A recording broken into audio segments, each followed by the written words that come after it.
Welcome to സീസിഫൈ. This is me RJ Harsha. സീസിഫൈയുടെ 4th സീസണാണ്. കുറച്ചൊരു ഇടവേളയ്ക്ക് ശേഷം നമ്മൾ ഇതാ പുതിയൊരു എപ്പിസോഡുമായിട്ട് എത്തിയിരിക്കുന്നു. ആക്ടിങ് പലർക്കും ആഗ്രഹമായിരിക്കും. ആക്ടിങ് ഇഷ്ടപ്പെട്ട് അതിൽ കഴിവ് തെളിയിച്ച നമ്മുടെ 3 വർഷം AOC ടൈറ്റിൽ വിന്നറായ നമ്മുടെ സ്വന്തം സാനി ചേച്ചിയാണ് ഇന്ന് എൻ്റെ കൂടെ ഉള്ളത്. ചേച്ചി, welcome to the show.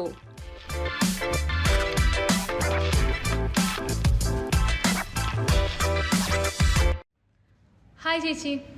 Hello Harsha. ഇങ്ങനൊരു കോള് വരുന്ന പ്രതീക്ഷിച്ചിരുന്നോ?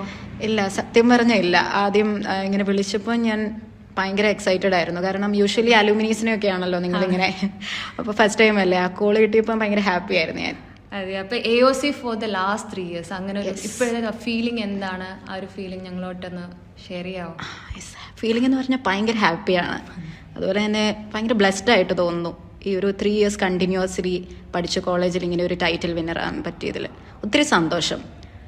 ലാസ്റ്റ് ടൈം ആ AOCയുടെ ട്രോഫി ഇങ്ങനെ കിട്ടിയപ്പം ഒത്തിരി സന്തോഷം തോന്നി. ഭയങ്കര ഒരു പ്രൗഡ് മൊമെന്റ് ആയിരുന്നു. ആക്ടിങ് അത്ര എളുപ്പമല്ലല്ലോ. അപ്പോൾ ആദ്യമായിട്ട് എന്നിൽ ഈ ഒരു കഴിവുണ്ട്, എന്നെ കൊണ്ട് ചെയ്യാൻ പറ്റും, ഞാൻ ഒന്ന് ട്രൈ ചെയ്യണമെന്നൊക്കെ ഒന്ന് തോന്നിയത് എപ്പോഴായിരുന്നു? എന്തായിരുന്നു? ആക്ച്വലി ഞാൻ സ്കൂൾ ടൈം തൊട്ടേ മോണോ ആക്ട് ചെയ്യുമായിരുന്നു. 5th സ്റ്റാൻഡേർഡിലാണ് ഞാൻ ആദ്യമായിട്ടൊരു കാസറ്റ് നോക്കി ഒരു മോണോ ആക്ട് തന്നെ പ്രാക്ടീസ് ചെയ്ത്. പെരുങ്കൊല്ലൻ എന്നായിരുന്നു മോണോ ആക്ടിൻ്റെ പേര്. അപ്പം അത് വേറെ ആരുടെ സഹായമില്ലാതെ ഞാൻ തന്നെ നോക്കി പഠിച്ച് കോട്ടയം സഹോദയായിൽ അന്ന് ഫസ്റ്റ് പ്രൈസ് കിട്ടി 5th സ്റ്റാൻഡേർഡിൽ. അപ്പോൾ പിന്നെ ഭയങ്കര വാശിയായി, ഇത് കണ്ടിന്യൂ ചെയ്യണം, അല്ലെങ്കിൽ ഇതായിട്ട് മുന്നോട്ട് പോകണമെന്നുള്ളൊരിതായി. അതുപോലെ അഭിനയിക്കാൻ ഭയങ്കര ഇഷ്ടമായിരുന്നു. അങ്ങനെ മോണാക്റ്റിൽ കണ്ടിന്യൂ ചെയ്യാമെന്ന് വിചാരിച്ചു. പിന്നെ കലാഭവൻ നൗഷ എന്ന് പറഞ്ഞൊരു സാറായിട്ട് കോൺടാക്ട് ചെയ്ത്, പിന്നെ സാറായിരുന്നു എന്നെ ട്രെയിൻ ചെയ്യിപ്പിച്ചതല്ല. അങ്ങനെ CBSE സ്റ്റേറ്റ് കലോത്സവത്തിൽ പോയി ഫസ്റ്റ് പ്രൈസ് മേടിക്കാൻ പറ്റി. ആ ഒരു 12th സ്റ്റാൻഡേർഡ് വരെ കണ്ടിന്യൂസ്ലി അങ്ങനെ ഞാൻ പാർട്ടിസിപ്പേറ്റ് ചെയ്യുമായിരുന്നു. ഓക്കെ, അപ്പോൾ എത്ര എക്സ്പീരിയൻസ്ഡ് ആയിട്ട്? യെസ്, അതുകൊണ്ട് ഒത്തിരി എക്സ്പീരിയൻസ് ഉണ്ട്. അതെ, കോളേജിൽ വന്നപ്പോഴും ആ ഒരു എക്സ്പീരിയൻസ് ഒത്തിരി എന്നെ ഹെൽപ്പ് ചെയ്തിട്ടുണ്ട്. അതുപോലെ ഇനി ഇൻസ്പിറേഷൻ, വീട്ടിലിങ്ങനെ ആക്ടിംഗ് ഒക്കെ അറിയുന്ന അല്ലെ ചെയ്യുന്നവരാരെങ്കിലും ഉണ്ടോ? അവരെ കണ്ട് പഠിച്ചതാണോ? ഇപ്പം അവർ ചെയ്യുന്ന എനിക്കും പറ്റുമല്ലോ, അങ്ങനെ എന്തെങ്കിലും ആയിട്ടാണോ? വീട്ടില് അമ്മ ഇങ്ങനെ കലയിലൊക്കെ ഭയങ്കര താല്പര്യമുള്ളതായിരുന്നു. ഫാമിലി ആയിട്ട്? അതെ. പിന്നെ ചേച്ചിയുണ്ട്. ചേച്ചിയാണെങ്കിലും ഭയങ്കര സപ്പോർട്ടാ, നീ ഇങ്ങനെ ചെയ്യണമെന്നൊക്കെ പറയും എപ്പോഴും. അപ്പോൾ സ്കൂൾ ടൈം തൊട്ടേ മോണാക്ട് മാത്രമല്ല, ഞാൻ ഈ സ്പീച്ച് കോമ്പറ്റീഷൻസിലും അപ്പോൾ എന്നെ ഒത്തിരി ഫാമിലി സപ്പോർട്ട് ചെയ്തിട്ടുണ്ട്, ഈ കലോത്സവങ്ങളിൽ ഇങ്ങനെ കൊണ്ട് നടക്കാനും. അപ്പം ആക്ച്വലി ഫാമിലി ഭയങ്കര സപ്പോർട്ടായിരുന്നു. ഇപ്പോൾ കോളേജിൽ വന്നപ്പോഴാണെങ്കിലും ഇങ്ങനെ 3 rounds ഒക്കെ ഉണ്ടല്ലോ, അപ്പം ഞാനിങ്ങനെ അമ്മയായിട്ട് ഷെയർ ചെയ്യും, അമ്മ ഇതാ ടോപ്പിക്. അപ്പം അമ്മ ഒത്തിരി ഹെൽപ്പ് ചെയ്യുമായിരുന്നു എന്നെ. ഇതേപോലെ തന്നെ ഓരോ ഇങ്ങനെ ആക്ടിങ്ങിൽ ഓരോ പാർട്സ് എടുത്തിട്ട് അല്ലെ വീട്ടിൽ ആരെങ്കിലും അഭിനയിച്ച് കാണിക്കോ, അല്ലെ എന്താണ്, എങ്ങനെ കൊള്ളാവോ, അങ്ങനെ ഫ്രണ്ട്സിനെ കാണിക്കോ, അങ്ങനെയൊക്കെ ചെയ്തിരുന്നു? ഞാൻ ആക്ച്വലി ഹോസ്റ്റലിലാണല്ലോ, അപ്പോൾ ഫ്രണ്ട്സ് എല്ലാം ഭയങ്കര സപ്പോർട്ടാണ്. അതെ, ക്രിട്ടിക്സ്. ഞാൻ അവരുടെ മുന്നിൽ ആക്ച്വലി എല്ലാം ഇങ്ങനെ പ്രാക്ടീസ് ചെയ്യുന്നതും അവർ ക്രിട്ടിക്കും ചെയ്യാറുണ്ട്. അതുപോലെ തന്നെ ഒത്തിരി സപ്പോർട്ടാണ്. എനിക്ക് ഇങ്ങനെ മേടിച്ചെടുക്കണം ആ ഒരു കോൺഫിഡൻസ് അവരാ ശരിക്കും. ഹോസ്റ്റൽ ഫ്രണ്ട്സ് ഭയങ്കര സപ്പോർട്ടാ. അപ്പൊ ചേച്ചി ഇപ്പൊ 4th ഇയറിലാണല്ലോ. അപ്പാർട്ട് ഫ്രം കുറെ ബ്യൂട്ടിഫുൾ മൊമെന്റ്സ് ഉണ്ട്. ഈ ഒരു ടൈറ്റിൽ വിന്നർ എത്ര നാളാണെങ്കിലും ഈ ഒരു ടൈറ്റിൽ വിന്നർ ആയിരുന്നു CECയില്. അതെ, അത് എന്നും ഓർക്കാൻ പറ്റുന്ന കാര്യം. അതേപോലെ ആക്ടിങ് കരിയർ ആക്കാനോ എന്തെങ്കിലും ട്രൈ ചെയ്യാനോ താല്പര്യം അങ്ങനെ ഉണ്ടോ? തിരിഞ്ഞു നോക്കുമ്പോൾ ഇത് ഭയങ്കര ഒരു ഫീലിംഗ് ആണ്. കാരണം കണ്ടിന്യൂസ്ലി ഇങ്ങനെ 3 years നമുക്കതാവാൻ പറ്റി, ഒരു വലിയ കാര്യമല്ലേ. എനിക്കത് ഭയങ്കര ബ്ലെസ്ഡ് ആയിട്ട് തോന്നുന്നു. പിന്നെ കരിയറായിട്ട് നമുക്കറിയാമല്ലോ ഒത്തിരി കഴിവുള്ളവരില്ലേ, അപ്പോൾ എപ്പോഴും ഒരു പാഷനായിട്ട് ഇത് മനസ്സിലുണ്ട്. എന്തെങ്കിലും ചാൻസസിനൊക്കെ ട്രൈ ചെയ്യാതിരിക്കില്ല. അപ്പം അങ്ങനെ കരിയറായിട്ട് എടുക്കാനൊന്നും താല്പര്യമില്ല, പക്ഷെ എപ്പോഴും പാഷനായിട്ട് അത് മനസ്സിലുണ്ട്. അപ്പോൾ ചേച്ചി ഫസ്റ്റ് ഇയറിലാന്ന് തോന്നല്ലേ AOC ആദ്യമായിട്ട്? ഞാൻ ആക്ച്വലി ഓൺലൈൻ ആയിരുന്നു. ഫസ്റ്റ് ഇയറിൽ ഓൺലൈൻ ആയിരുന്നു.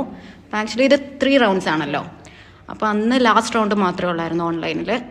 അപ്പോൾ അങ്ങനെയാണ് ഇവിടെ വന്ന് ഫസ്റ്റ് ഇയറിൽ എക്സ്പീരിയൻസ് ചെയ്യാൻ പറ്റിയിട്ടില്ല. നമ്മൾ അയച്ചു കൊടുക്കുമായിരുന്നു ഓൺലൈൻ വഴിയായിരുന്നു. അങ്ങനെ ഫസ്റ്റ് ടൈം അല്ലെങ്കിൽ അതിൽ ചെയ്തത് എന്തായിരുന്നു? അതുകൊണ്ട് ഫീലിംഗ് എന്തായിരുന്നു? ഞാൻ ആക്ച്വലി വിചാരിച്ചിരുന്നില്ല, ഒരു എഞ്ചിനീയറിംഗ് കോളേജ് ആണല്ലോ, അപ്പോൾ ആർട്സിന് ഇത്രയും ഇമ്പോർട്ടൻസ് കൊടുക്കും. അപ്പോൾ സ്കൂളിൽ ഇത്രയും നമ്മളൊരു ലെവലിൽ നിന്നുകൊണ്ട് എനിക്കിപ്പോഴും ഒരു ആഗ്രഹം ഉണ്ടായിരുന്നു ചേരുന്ന കോളേജിലും അതൊരു കണ്ടിന്യൂ ചെയ്യാൻ പറ്റിയിരുന്നെങ്കിലെന്ന്. അപ്പോൾ അത് ദൈവം അനുഗ്രഹിച്ച് അതിനുള്ള ഒരു വലിയ ചാൻസസ് CEC പ്രൊവൈഡ് ചെയ്തിട്ടുണ്ട്. ആ ഒരു പ്ലാറ്റ്ഫോം, ആ ഒരു 3 rounds നമുക്ക് നമ്മുടെ കഴിവെല്ലാം തെളിയിക്കാൻ പറ്റുന്ന 3 rounds അത്. അപ്പം ഒത്തിരി അത് കോളേജ് ഹെൽപ്പ് ചെയ്തിട്ടുണ്ട്. പിന്നെ ഫസ്റ്റ് എക്സ്പീരിയൻസ് എന്ന് പറയുമ്പം നമുക്കൊരു ടോപ്പിക് അവർ തരുമായിരുന്നു. എനിക്ക് ഓർമ്മ ശരിയാണെങ്കിൽ പട്ടാളക്കാരൻ്റെ അമ്മ എന്ന് പറഞ്ഞൊരു ടോപ്പിക്കാണ് തന്നെ. അത് ഞാനും എൻ്റെ അമ്മയും കൂടി ഇരുന്നൊരു മോണാക്ട് പോലെ ഫ്രെയിം അമ്മയുടെ ഹെൽപ്പ് എപ്പോഴും ഉണ്ടല്ലോ. ഞങ്ങളൊരു മോണാക്ട് ഇങ്ങനെ ഫ്രെയിം ചെയ്ത് അത് ഓൺലൈനിൽ ചെയ്യുമായിരുന്നു. ആ ഒരു മോണാക്ട് ഭയങ്കര നല്ലതായിരുന്നു, ഒത്തിരി അപ്രീസിയേഷൻ കിട്ടിയ ഒരു മോണാക്ട്. ഇപ്പോഴും അതെനിക്ക് തോന്നുന്നത് യൂട്യൂബിൽ കിടപ്പുണ്ട്. അങ്ങനെയായിരുന്നു ഫസ്റ്റ് ഇയർ എക്സ്പീരിയൻസ്. ഇനിയും വരുന്ന ജൂനിയേഴ്സിനാണെങ്കിലും അവർക്കും ഇങ്ങനെ ഒരു AOC ടൈറ്റിൽ വിന്നർ ആവണമെന്നും പല ആഗ്രഹങ്ങളുണ്ട്. ഇനി വരുന്നവർക്ക് ഒരു അഡ്വൈസോ അല്ലെ ഇങ്ങനെയാണ് ടിപ്സോ എന്തെങ്കിലും കാര്യങ്ങളോ? ആക്ടിംഗ് എന്ന് പറയുന്ന എല്ലാവരുടെയും മനസ്സിലുള്ള ഒരു പാഷൻ അല്ലേ. അപ്പം മിക്ക ആൾക്കാരിലും കാണും അപ്പോൾ ഈ 3 റൗണ്ട് ഉണ്ട് എന്നെ കൊണ്ട് പറ്റത്തില്ല അങ്ങനെ പറഞ്ഞ് നിൽക്കാതെ അതെ ഇത്തവണയാണെങ്കിൽ ഒത്തിരി ജൂനിയേഴ്സ് എന്നോട് പറഞ്ഞു ചേച്ചി ലാസ്റ്റ് റൗണ്ട് ഭയങ്കര പാടായിട്ട് തോന്നുന്നു. ആക്ച്വലി നമുക്ക് തലേന്ന് ഇവർ ടോപ്പിക്ക് തരുള്ളൂ. അപ്പോൾ അങ്ങനെ വിചാരിക്കണ്ട, നമുക്ക് പറ്റും. എന്തെങ്കിലും ഒരു ഇഷ്ടം ഉണ്ടെങ്കിൽ അതിൽ മാക്സിമം വരാൻ നോക്കുക, മാക്സിമം പാർട്ടിസിപ്പേറ്റ് ചെയ്യുക. ഇപ്പോൾ കോളേജ് ലൈഫ് എന്ന് പറയുമ്പോൾ പഠിത്തം മാത്രമല്ലല്ലോ, കോ കരിക്കുലർ ആക്ടിവിറ്റീസിൽ മാക്സിമം ഇൻവോൾവ് ആയാലേ നമ്മളുടെ കോളേജ് ലൈഫ് കംപ്ലീറ്റ് ആവത്തുള്ളൂ. അപ്പം മാക്സിമം പാർട്ടിസിപ്പേറ്റ് ചെയ്യുക. അതുപോലെ സ്പോർട്സിനാണെങ്കിലും ഞാൻ സ്പോർട്സിലും ആക്റ്റീവ് ആയിട്ടുള്ള ഒരാളാണ്.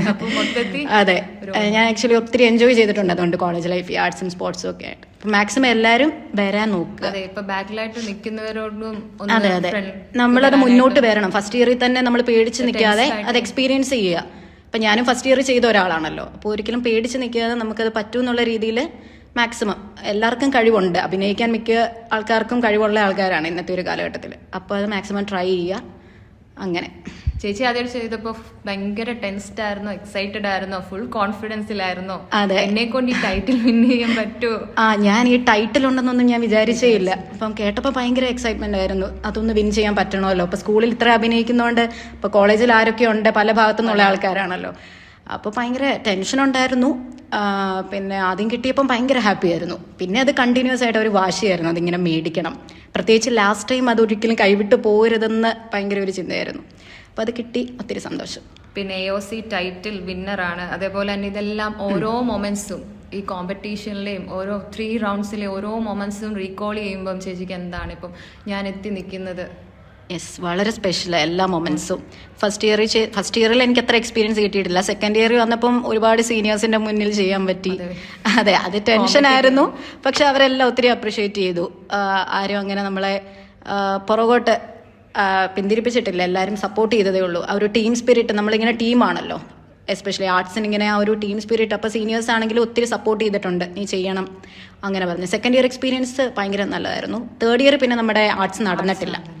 പിന്നെ ഫോർത്ത് ഇയർ ആയപ്പോൾ പിന്നെ നമുക്കൊരു എന്തെന്നില്ലാത്തൊരു കോൺഫിഡൻസ് ആണല്ലോ ജൂനിയേഴ്സിന്റെ മുന്നിലല്ലേ. സെക്കൻഡ് ഇയർ ആയിരുന്നു ആക്ച്വലി സീനിയേഴ്സ് എല്ലാം ഉണ്ടല്ലോ എന്ന് ഓർത്തുള്ള. പക്ഷെ ഭയങ്കര സപ്പോർട്ടായിരുന്നു സീനിയേഴ്സും, ഒത്തിരി അപ്രിസിയേഷൻ കിട്ടിയായിരുന്നു. അപ്പം എല്ലാ മൊമെന്റ്സും ഓർക്കുമ്പോൾ ഭയങ്കര സ്പെഷ്യലാണ്, ഭയങ്കര ബ്ലെസ്ഡ് ആയിട്ട് തോന്നുന്നു. ഇത്രയും ഒരു കണ്ടിന്യൂസ് ആയിട്ട് ഭയങ്കര ഫുൾഫിൽഡ് ആയിരുന്നു സ്വന്തം അഭിനയം ഇത്ര എല്ലാവരുടെയും മുന്നിൽ വെച്ച്. അതെ, എനിക്ക് ഇനി ഒരു സ്റ്റേജ് കിട്ടുമെന്നൊന്നും അറിയില്ല. അപ്പോൾ കോളേജിൽ മാക്സിമം ഞാൻ ചെയ്തിട്ടുണ്ട്. ദൈവം അനുഗ്രഹിച്ച് അങ്ങനെ ഓപ്പർച്യൂണിറ്റി കിട്ടിയതിൽ ഒത്തിരി താങ്ക് യു ചേച്ചി. ചേച്ചിയുടെ ഇത്രയും നല്ല മൊമെന്റ്സും കാര്യങ്ങളും എങ്ങനെ ഇതിലോട്ട് വന്നത് എല്ലാം ഞങ്ങളുമായിട്ട് ഷെയർ ചെയ്തതിന് thank you so much. Thank you very much. കുറേ എക്സ്പീരിയൻസും നല്ല നല്ല കുറേ മെമ്മറീസും ആൻഡ് ഈ എപ്പിസോഡ് എല്ലാം ഒളിഞ്ഞിരിക്കുന്ന ആക്ടേഴ്സിനും കഴിവൊക്കെ കണ്ടുപിടിച്ച് എക്സൽ ചെയ്യാനോ എക്സ്പ്രസ് ചെയ്യാനുള്ള ഒരു അവസരമാകട്ടെ. ആൻഡ് ഇനിയൊരു എപ്പിസോഡ് വരുന്നത് വരേക്കും this is me RJ Harsha signing of.